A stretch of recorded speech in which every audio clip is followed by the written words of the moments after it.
Hi guys, ನಮಸ್ತೆ ಎಲ್ರಿಗೂ. ಎಲ್ಲರೂ ಹೇಗಿದ್ದೀರಾ? ಎಲ್ಲರೂ ಚೆನ್ನಾಗಿದ್ದೀರಾ ಅಂತ ನಾನು ಅಂದ್ಕೊಂಡಿದ್ದೀನಿ. ನಾನು ಕೂಡ ಚೆನ್ನಾಗಿದ್ದೀನಿ. ನಾನಿವತ್ತು ಒಂದು ಮುಖ್ಯವಾದ ವಿಷಯನ ನಿಮ್ಮೊಂದಿಗೆ ಹಂಚ್ಕೊಳ್ಳೋಕೆ ಬರ್ತಾ ಇದ್ದೀನಿ.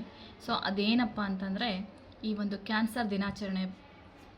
ಈ ಕ್ಯಾನ್ಸರ್ ದಿನಾಚರಣೆಯ ಮುಖ್ಯವಾದ ಅಂಶಗಳೇನು, ಇದರಿಂದ ಹೇಗೆ ಹೊರಗೆ ಬರಬೇಕು, ಕ್ಯಾನ್ಸರ್ ಹೇಗಾಗುತ್ತೆ, ಇದರ ಬಗ್ಗೆ ಸಂಕ್ಷಿಪ್ತವಾಗಿ ವಿಚಾರಗಳನ್ನು ಹಂಚ್ಕೊಳ್ಳೋದಕ್ಕೆ ನಾನು ನಿಮ್ಮ ಮುಂದೆ ಬರ್ತಾ ಇದ್ದೀನಿ. ಈ ಕ್ಯಾನ್ಸರ್ ದಿನಾಚರಣೆಯನ್ನು ನಾವು ಯಾವಾಗ ಆಚರಿಸ್ತಾ ಇದ್ದೀವಿ, ಏನಕ್ಕೆ ಆಚರಿಸ್ತಾ ಇದ್ದೀವಿ, ಇದರ ಒಂದು ಮುಖ್ಯ ಉದ್ದೇಶ ಏನು ಅನ್ನೋದನ್ನು ತಿಳ್ಕೊಳ್ಳೋಣ. ಈ ಕ್ಯಾನ್ಸರ್ ದಿನಾಚರಣೆಯನ್ನು ಪ್ರಪಂಚದಾದ್ಯಂತ ವರ್ಷಕ್ಕೊಮ್ಮೆ ಫೆಬ್ರವರಿ 4ರಂದು ಆಚರಿಸ್ತಾ ಇದ್ದೀವಿ.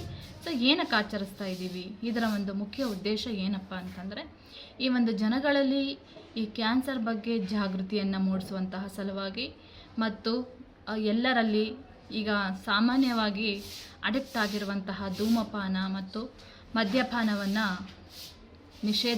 ನಿಷೇಧ ಮಾಡುವಂತಹ ಸಲುವಾಗಿ, ಇದೇ ಮುಖ್ಯವಾದಂತಹ ಕಾರಣದಿಂದಾಗಿ ಎಲ್ಲರಲ್ಲೂ ಕೂಡ ಕ್ಯಾನ್ಸರ್ ಅಂತಕ್ಕಂಥದ್ದು ಹರಡ್ತಾ ಇದೆ. ಇದರ ಒಂದು ಚಟಗಳು ಏನಿದೆಯಲ್ಲ, ಮದ್ಯಪಾನ, ಧೂಮಪಾನ ಅಂತಕ್ಕಂಥದ್ದನ್ನು ನಿಷೇಧ ಮಾಡುವಂತಹ ಸಲುವಾಗಿ ಈ ಒಂದು ಪ್ರೋಗ್ರಾಮನ್ನು ಆಚರಿಸ್ತಾ ಇದ್ದೀವಿ.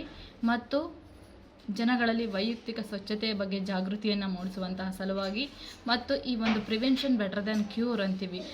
ಬಿಫೋರ್ ನಾವು ಬಂದ ಮೇಲೆ ಈ ಒಂದು ಕಾಯಿಲೆಯನ್ನು ನಾವು ವಾಸಿ ಮಾಡೋದಕ್ಕೆ ಓಡಾಡುವಂತಹ ಸಲುವಾಗಿ ಎಷ್ಟು ನಾವು ಖರ್ಚನ್ನು ನೋಡ್ತಾ ಇದ್ದೀವಿ. ಅದ್ರ ಬಗ್ಗೆ ನಾವು ಪ್ರಿವೆನ್ಷನನ್ನು ಮಾಡಿಕೊಂಡ್ರೆ ಎಷ್ಟು ಬೆಟರ್ ಆಗಿರುತ್ತೆ. ಆ ಕಾರಣಕ್ಕಾಗಿ prevention is better than cure ಅನ್ನೋ ಹಾಗೆ ನಾವು ಮುಂಚಿತವಾಗಿ ಈ ಒಂದು ವಿಷಯದ ಬಗ್ಗೆ ಜಾಗೃತಿಯನ್ನು ನಾವು ಪಡ್ಕೊಂಡಿದ್ದೇ ಆದರೆ ಈ ಒಂದು ಕ್ಯಾನ್ಸರ್ ಅಂತಕ್ಕಂಥದ್ದನ್ನು ಬರೋದಕ್ಕಿಂತ ಮುಂಚೆ ನಾವು ಹೊಡೆದೋಡಿಸ್ಬೋದು ಅಂತ ಹೇಳ್ಬೋದು.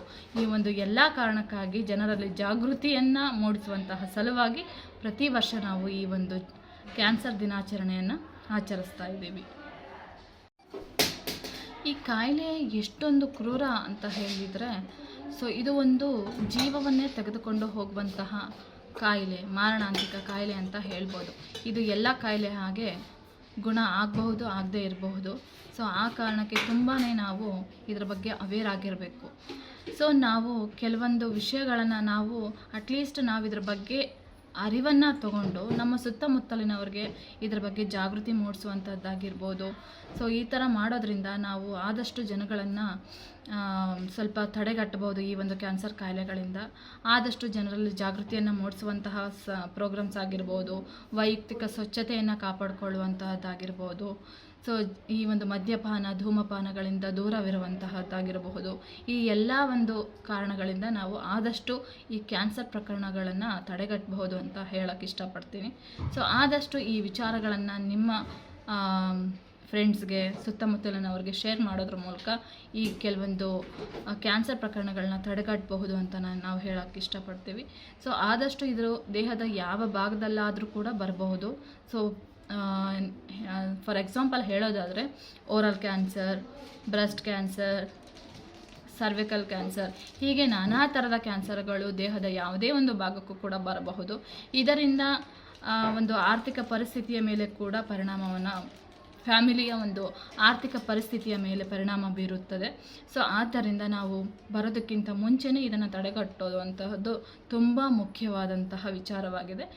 ಆದ್ದರಿಂದ ನಾವು ವೈಯಕ್ತಿಕ ಸ್ವಚ್ಛತೆ ಎಷ್ಟು ಮುಖ್ಯ ಅಂದರೆ ಅದನ್ನು ಆದಷ್ಟು ಕಾಪಾಡಿಕೊಳ್ಳೋದ್ರ ಮೂಲಕ ನಾವು ಈ ಒಂದು ಕ್ಯಾನ್ಸರ್ ಪ್ರಕರಣಗಳನ್ನು ತಡೆಗಟ್ಟಬಹುದಾಗಿದೆ ಅಂತ ಹೇಳೋಕ್ಕೆ ಇಷ್ಟಪಡ್ತೀನಿ.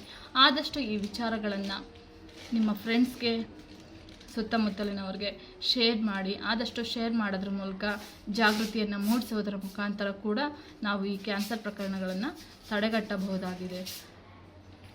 Thank you. ಎಲ್ರಿಗೂ ಶೇರ್ ಮಾಡಿ.